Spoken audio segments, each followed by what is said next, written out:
4 ప్రభుత్వ శాఖల్లో ఎక్కువ మంది ఆఫీసర్లు అవినీతికి పాల్పడుతున్నట్లు ఫిర్యాదులు వెల్లువెత్తుతున్నాయి. కింది నుంచి పై స్థాయి వరకు అధికారులు వసూలు చేస్తున్నట్లు ఆరోపణలున్నాయి. ఇందులో రెవెన్యూ, స్టాంప్స్ అండ్ రిజిస్ట్రేషన్లు, మున్సిపల్, తర్వాత పోలీస్ శాఖలు ఉన్నాయి. అవినీతి అధికారుల తీరును కొంతమంది ఎమ్మెల్యేలు సీఎంఓ దృష్టికి తీసుకెళ్లినట్టు తెలిసింది. అయితే ఏసీబీకి పట్టుబడుతున్న వారిలోనూ ఎక్కువగా ఈ 4 శాఖల ఆఫీసర్లే ఉన్నారు. కొన్నింటిలో ఐఏఎస్, ఐపీఎస్ ఆఫీసర్లు కూడా ఇన్వాల్వ్ అవుతున్నట్లు ఇంటెలిజెన్స్ గుర్తించింది.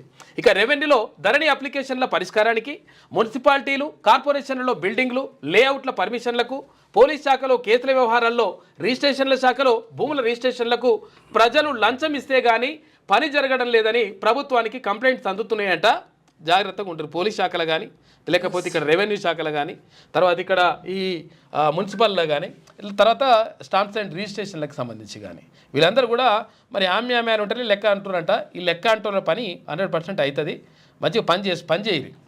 అరే వీళ్ళు ఈ 4 శాఖల ఆఫీసర్లు ఉంటారు కదా, పేదోడికి ఏదైనా ప్రాబ్లం వస్తే వాడు తిప్పించుకుంటా ఉంటాడు. ఇక రాత్రిపూట మాత్రం ఆమ్యామ్యాలు ఇస్తే ఏ పనైనా చేస్తున్నారు దుర్మార్గులు.